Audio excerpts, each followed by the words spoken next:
Bueno, a ver, en principio hay un trabajo que fue contundente, que fue el trabajo de Seralini, más allá de las presiones que generó la industria de la biotecnología para sacarlo del circuito científico. Seralini, con una contundencia que no ha podido ser refutada, demostró que la incorporación de transgénicos a partir de la dieta en un mamífero acelera los procesos de producción de tumores,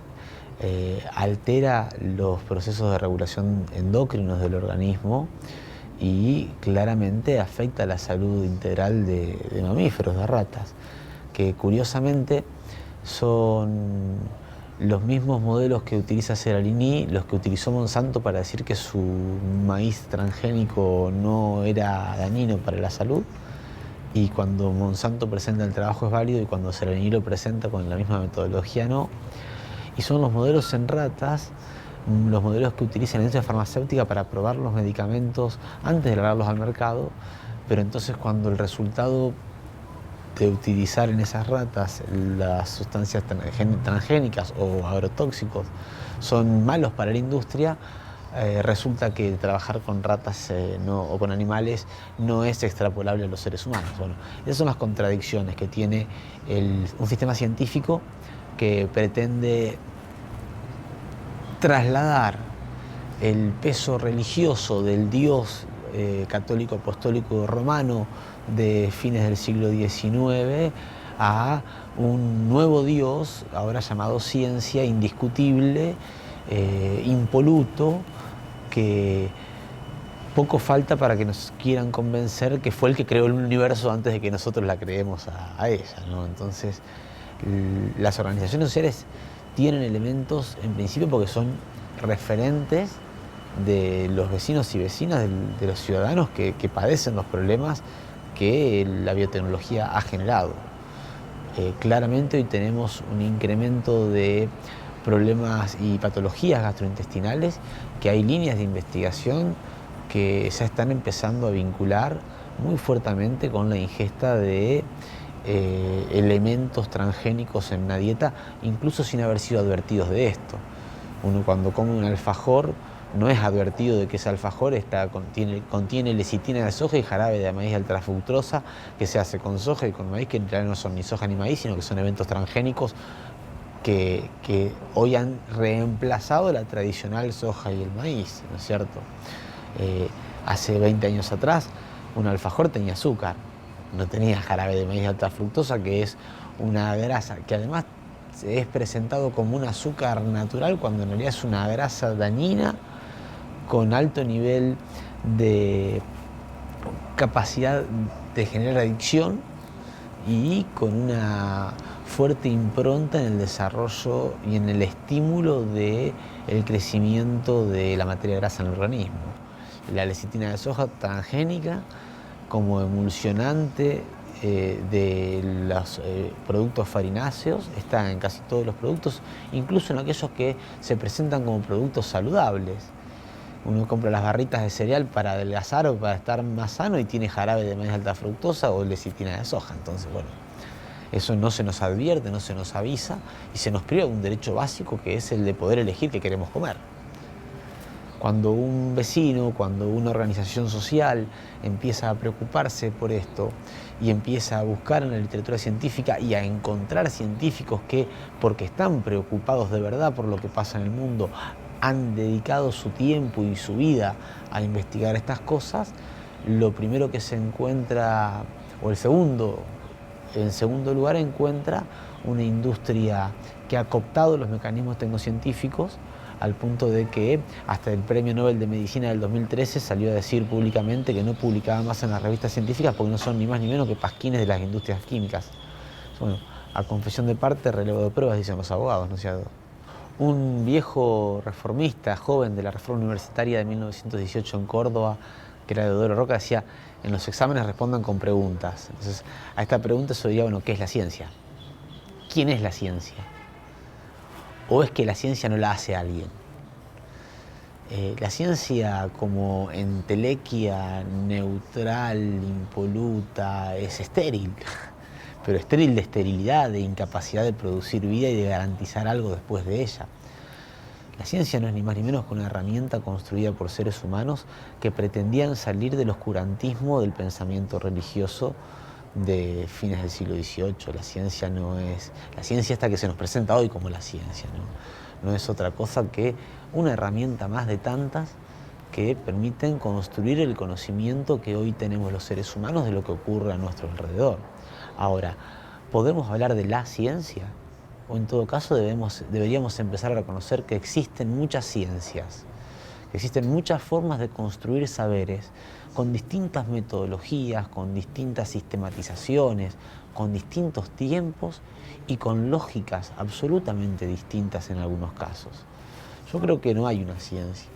creo que hay muchas formas de construir saberes, hay muchas formas de construir conocimiento. No me animo porque no creo que pueda ni yo ni nadie decir esto es válido y esto no es válido. Sí me siento más cómodo con una lógica de entender el mundo,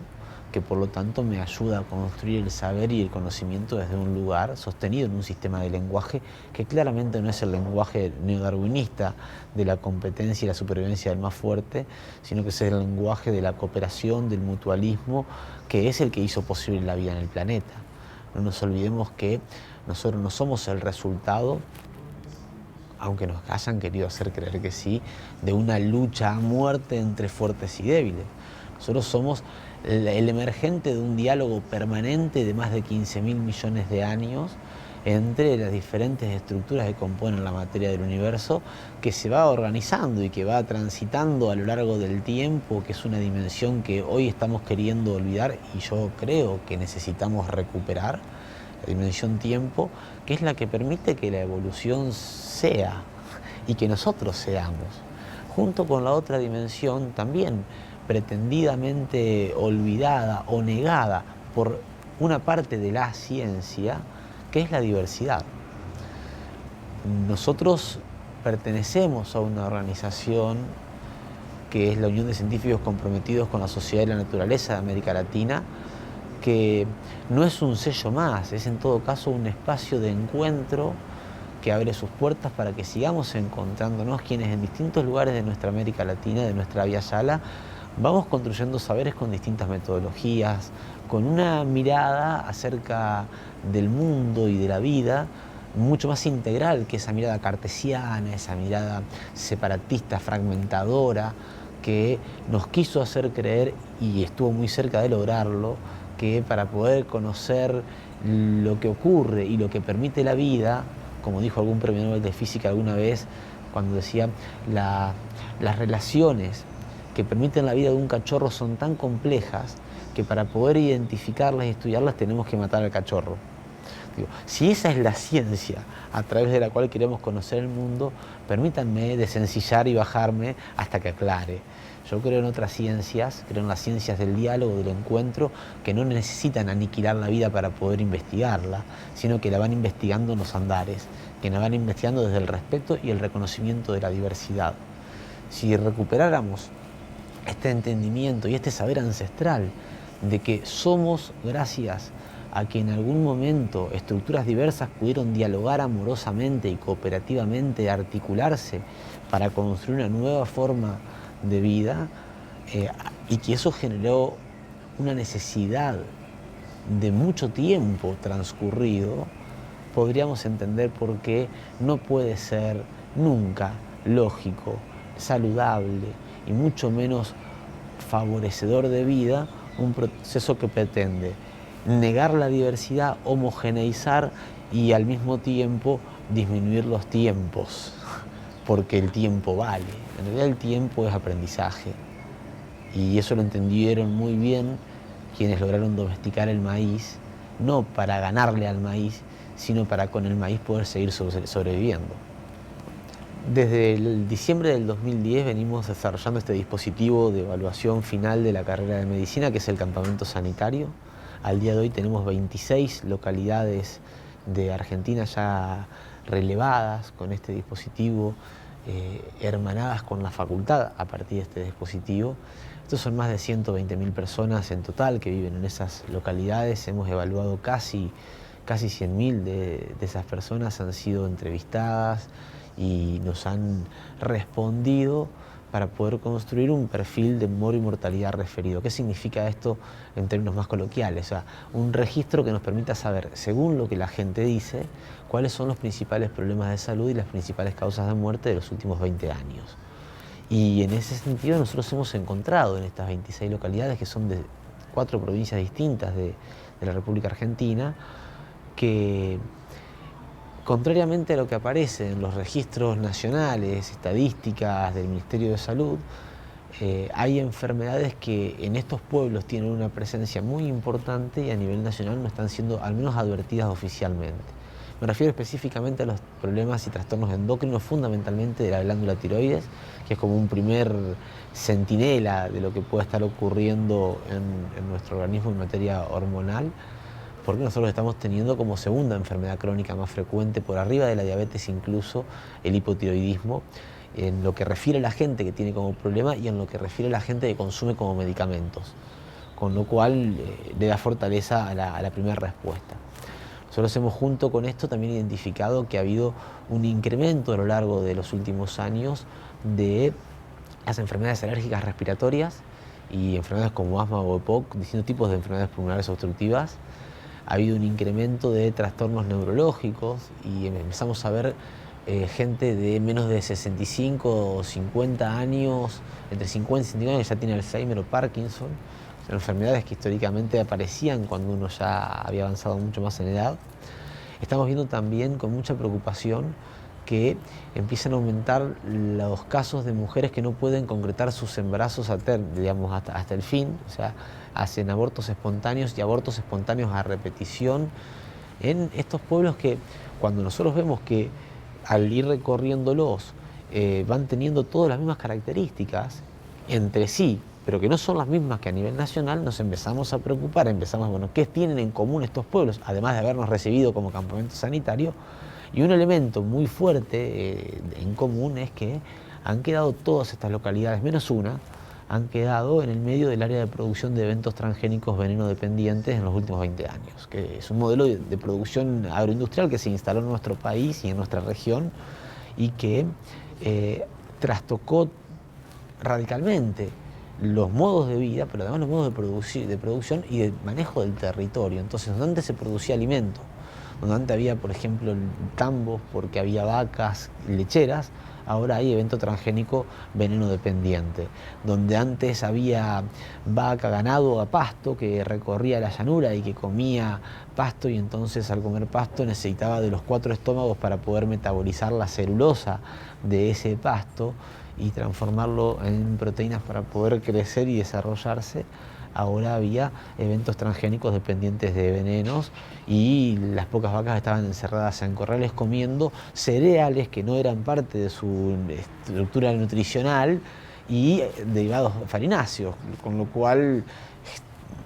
pobres animales, ¿no? Les cambiamos las dietas y después nos quejamos de ellas porque tienen muchas flatulencias y aumentan el calentamiento global. Digo, estas cosas, estas miopías de la biotecnología que solamente mira su ombligo y a veces ni siquiera llega a verse el ombligo, transformaron los territorios en donde nosotros hicimos los campamentos sanitarios. Entonces nos empezamos a preguntar si podría caber la posibilidad de que algo de lo que estaba teniendo la gente como problema de salud tuviese una vinculación con esa transformación del modelo de producción. Como es un modelo dependiente de venenos, fuimos a ver si existía bibliografía científica que hubiese estudiado si esos venenos que se usan para la producción agroindustrial de eventos transgénicos tenían algún impacto en los sistemas biológicos, ya sea de seres humanos en el caso de que lo hubiera, o de mamíferos o de otro tipo de especies. Y para nuestra sorpresa no grata encontramos que sí, que hay bibliografía. Desde el año 79 ya había bibliografía que demostraba que algunas de las sustancias químicas que se están utilizando en nuestros territorios y que de hecho fueron presentadas en nuestros territorios como que esta nueva tecnología, cuando no era nueva en realidad, Lo nuevo era la transgénesis para ser resistente a estos venenos, a los eventos transgénicos, pero que esta nueva tecnología, estas nuevas químicas eran mucho más benévolos que las químicas anteriores, en realidad se nos mentía. Se nos mentía porque se cambiaron las clasificaciones tramposamente unos años antes de que se presente la patente de los eventos transgénicos dependientes o resistentes a venenos, y además se nos mentía porque no se nos decía que ya había trabajo científico desde la década del 70, especialmente en el año 79, hay trabajos científicos publicados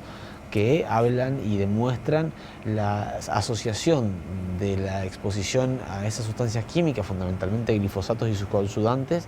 con el desarrollo de alteración en el ADN y de células oncogénicas.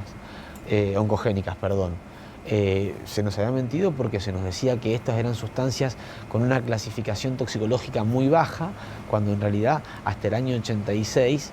habían sido clasificadas por la misma agencia de clasificación de toxicidades internacionales como categoría 3, y en el año 93, 3 años antes de que se patente el evento transgénico soja resistente a glifosatos con surfactantes, cambian la clasificación misteriosamente por una clasificación 4, y después en el 2015 terminan teniendo que reconocer que no, que era clase 2A, ni siquiera 3 como era antes. Y estas son informaciones que la industria ya conocía, negó, ocultó, a propósito, sabiendo que lo que estaba haciendo, y así, por eso nosotros estamos entendiendo hoy y diciendo hoy que la industria química, la industria de la biotecnología es responsable del ecocidio que estamos transitando hoy como planeta, ¿no es cierto?